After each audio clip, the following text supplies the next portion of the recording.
Ven conmigo, mami, porque esto te puede vacilar, mamá. Uy. How's it going, guys?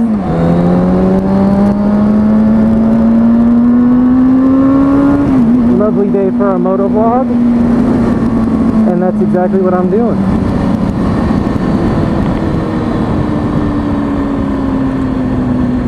Hey girl! And today is a cool subject for a lot of you because I'm gonna finally go ahead and voice my opinion on good beginner bikes. Now remember, keyword there, my opinion.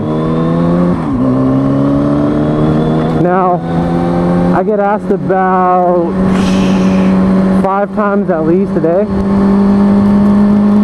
and a lot of people are worried about getting a bike that's too powerful. So before I start anything, let me just tell you, on my 636, it's even controllable. So I'm going to go ahead and go over what I think would be a good bike for throttle control and all that. Now, before I do all this, I'm going to go ahead and state a lot of it has to do with the size of the person you are and how much skill you already have with riding a bike. And you want to know how much discipline you have. Don't be somebody stupid that's just going to want to just fucking full throttle around all the damn time, you know?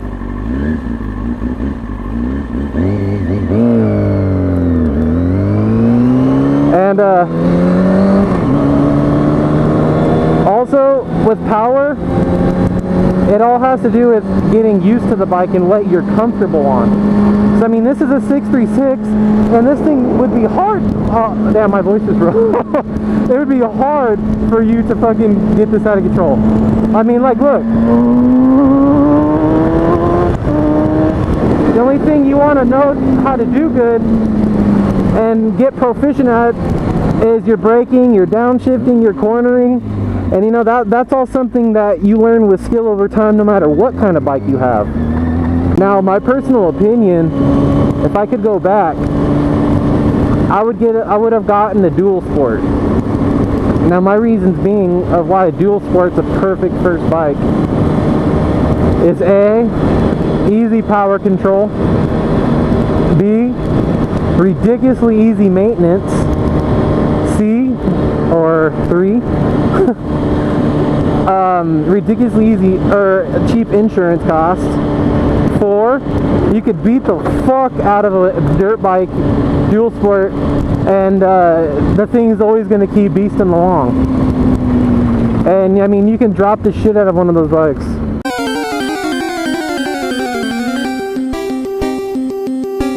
Damn. So the 4th reason would be, or 5th, whatever the fuck I'm on, is, you know, it's so fucking versatile. You can go anywhere you want on one of those. Anywhere. And I kind of regret not getting one of those my first bike because they're so fucking easy to work on. And I mean, they're so reliable. They're nearly bulletproof, you know. So that's my opinion, but I wish I started on. I personally didn't start on that.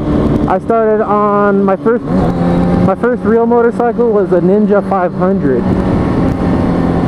So I can tell you this from my personal opinion, that was my first like real motorcycle, and it only took me like a matter of like 30 minutes to get used to the damn 500.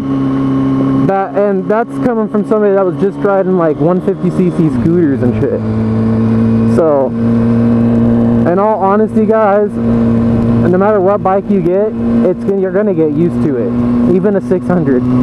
I would want to recommend a 600 to you guys, but like I said, I don't know you. I don't know your style. I don't know how much control you have. I don't know how much discipline you have. I don't know how much reaction time you have. There's a lot of roles that play when you're riding a bike. So, I mean, you can never go wrong with a Ninja 250 or a 300. Oh, there's a big dust tornado out there. It looks badass from up here.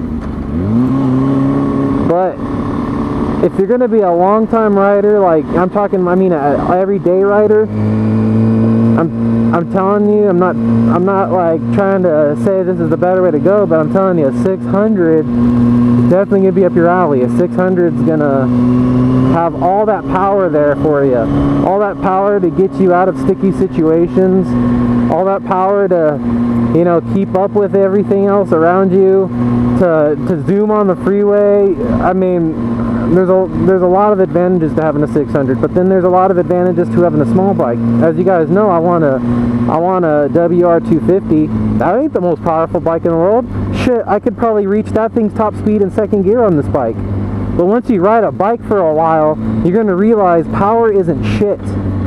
And I know when you first ride and you're into super sports and street bikes, that is all you think about is going fast. And you know, there's people out there, I'm not speaking for everybody, you know, people out there are like that, just want that and don't give a fuck about dirt bikes or dual sports. But I mean, if you're gonna just be a street bike rider, I mean, learn your ropes on a Ninja 250 or 300, because if you get to the point where you could ring out a 300 no matter where you're at, then once you get a 600, it's going to be nothing to you. You're just going to have that little extra power to play with. Yeah, you're going to have to get used to the little extra weight, but that won't be hard at all.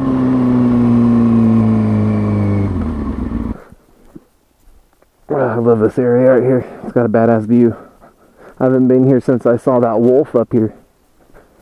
Oh, that scared the fuck out of me. I got jitters just thinking. Man, look how much, if you guys follow my videos and remember last time when I climbed up this, went up there, came across that wolf and ran like a little bitch. None of this was here. I could walk through here. That's how fast these things grew. We just heard a loud bark of some sort, but it's probably just an owl guy. If you guys want to know, I'm a pussy around dogs because I've had my arm chewed to the bone when I was a kid from a fucking like Great Dane style dog, and ever since then I'm not scared of dogs, but when I come across random ones, and especially wolves and shit like that, oh, you better believe I'm gonna be a little bitch about it. So guys, this is the weather as of today. I hope you guys all have the same. But if you guys can see all this middle area right here, that's like dual sport track. It's just vacant fucking dirt paths and tracks and hills and dunes. I mean, you gotta be stupid not to have a dual sport out here if you're a rider. So that's why you need one, you know. But like I said, guys, I'm gonna cut it off with just letting you know. Has to know if you're experienced, if you've rode dirt bikes before. I mean, that helps out significantly. And if you have rode dirt bikes before, get a 600. It won't hurt you unless you just don't care about power and you just want to be on two wheels. Power is not everything. I repeat, power is not everything. Being on two wheels is fun as fuck, regardless. Number 2, remember what I said about dual sports. You can beat them up. Perfect to ride, simple to ride, easy as fuck to work on. I mean, you cannot go wrong with the dual sport. There's no reason why that would not be a good idea to get. But like I said, if you're not into that, it doesn't hurt to get a 250 or 300. If you're just completely worried, don't want to take no chances, just want to fucking play it safe, get the 250 or 300. But this is all I can really say, because it all boils down to what you want. Because I can't make your decision for you and say what you like, what you're comfortable with. But remember, guys, you get used to it. Just ride a lot, ride every day. I live on my fucking bike. I haven't drove cars since I started riding. I don't even care about cars anymore, but I got that luxury living out here in Cali. So Southern California is probably one of the most, I'd say, top 3 best places probably in the world to live if you're a rider. I mean, we got fucking beaches, constant sunny clear skies, and it fucking rains like once a month. Even in the winter time, it's hot and sunny and clear here. I mean, you can't really beat Cali if you're a rider. If you're a rider that like lives on your bike, enjoys paradise, fucking, not paradise, like views, which is paradise to me. But that's just me. Not everybody's like me. I'm like a fucking nature lover. I fucking love being in the outdoors. I love exploring and adventuring, and this is adventure fucking heaven and territory out here. So hopefully some of that info did help you out. But if I missed anything, be sure to let me know.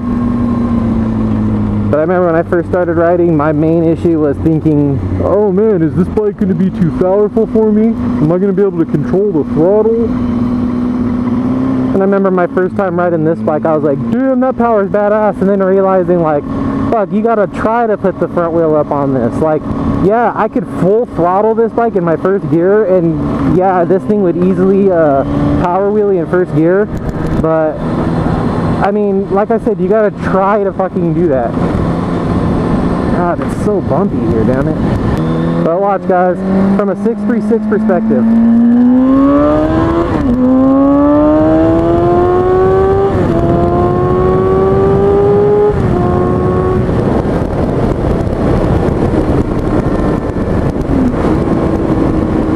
See, that wasn't full throttle, but, you know, it was pretty close. Actually, it wasn't even pretty close, but just giving you a hint, you know, these bikes are fucking controllable. And I know saying things and not giving examples doesn't help, so hopefully that little example helps out. I also been told to answer why I bought my 636 over another 600. I don't think I've ever mentioned this in a video before. Get the fuck out of the street, little kid. I don't think I've ever mentioned this in a video before, but fate actually drew me to this bike, and I will explain why. When I was shopping for bikes, I was supposed to get this near new condition black on black CBR. It had black rims. It was a like glossy black bike. And I was supposed to buy it from this guy for 23 hundo, and the guy like needed to sell it because he was moving. It was like a literal steal, like literal. and when I went to go check out the bike, the guy ended up bitching out. Hold on. What's up, bro? Can I please get, let me see here, 2 doll hairs on number 1? 2 on 1? Yes, please. 2 doll hairs. You have to say doll hairs. How many doll hairs did I put on one? 2 what? $2? $2 or doll hairs? $2. I said doll hairs though. I was messing with you, bro. How's your day going? Pretty good, boss. Pretty good. 1, 2, 3. Thank you, bro. Thank you. I appreciate it. You too. Have a good one.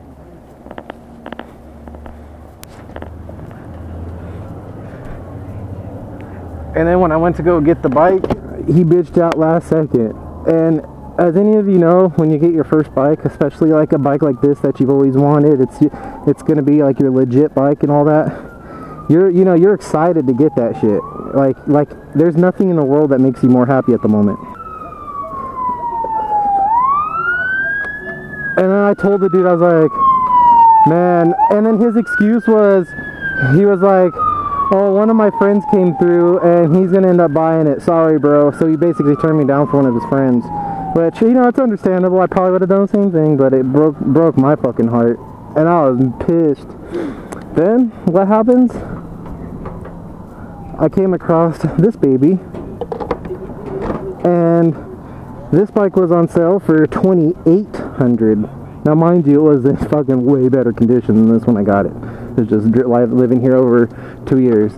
And the only problem with it was it didn't have these covers on the fairings right here, because there's supposed to be covers on the sides, and you know, there was a couple fairing mounts that were busted on it. That was it, all cosmetic. It had 34,000 miles. He wanted $2,800 for it, and it was all in this condition. I was like, fuck, it was the most sexiest thing in the world to me.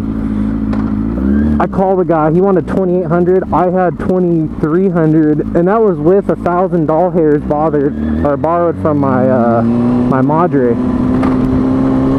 Because at the time I had like, at the time I had a good job, and I was making like good as doll hairs a month, and I ended up finding this bike for 2,800, calling the guy going, dude, if you'll take 2,300, I will buy your bike. And then sure enough,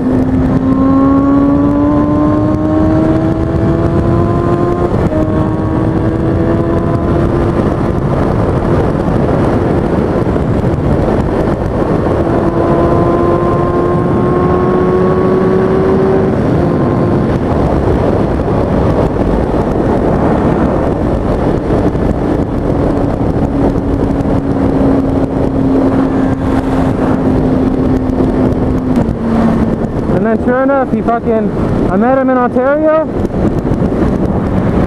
It ended up being some older white dude. Super cool, super nice dude. And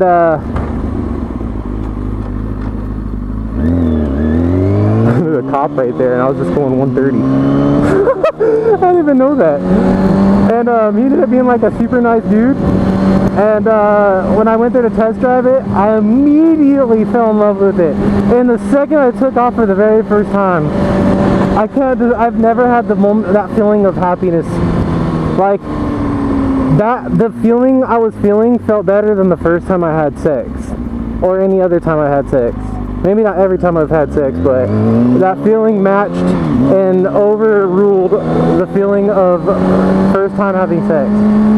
So that being said, I bought this baby immediately, and here we are today. And she's still fucking throwing me around corners.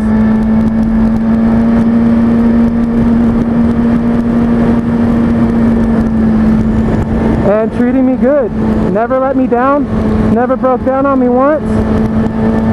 And this bike is my life. My fucking lifeline. And I'm pretty sure a lot of you guys out there can fucking relate.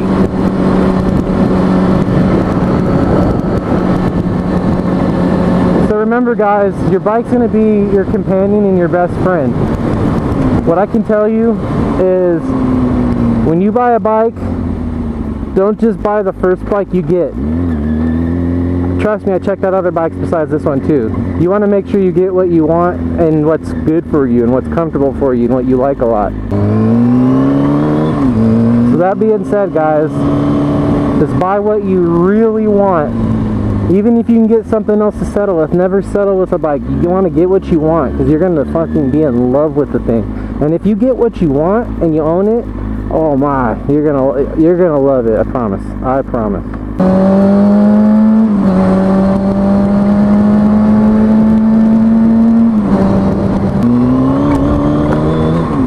Well guys, I'm gonna go ahead and conclude today's motovlog.